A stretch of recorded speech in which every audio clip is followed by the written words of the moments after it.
બોલો હર્ષિત ભવાની માત કી જય, કુલબાભાઈ સદી માત કી જય, રમભાઈ માત કી જય.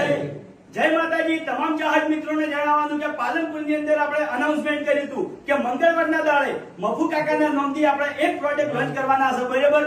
તો ઈ પ્રોડક્ટ આપણે લોન્ચ કરી નાખી છે. તો કેમેરામેન થોડા નજીક આવો. ગુજરાતની એક જ ઝલક, મફુ કાકાનું ઘી સૌથી અલગ. તો જેવો તમે અમારા કોમેડી વિડીયોને સપોર્ટ કર્યો છે, હરિભાની ચાને સપોર્ટ કર્યો છે, તો એવો ને એવો સપોર્ટ તમારે મફુ કાકાના દેશી ઘીને સપોર્ટ કરવાનો છે. તો આ ઘી આપણે એસબી શોપિંગ ઉપર મળી રહે, એસબી શોપિંગ જે એપ્લિકેશન છે એમાં મળી રહે. પછી આપણે જે ચાના ડીલરો છે, બરાબર, એમને પણ વેચાણ કરવા માટે ઘી આવવાનું છે. તો તમામ અમારા ચાહક મિત્રો મફુ કાકાના દેશી ઘીની ખરીદી જરૂરથી કરજો. બોલીએ પૂર્વાભાઈ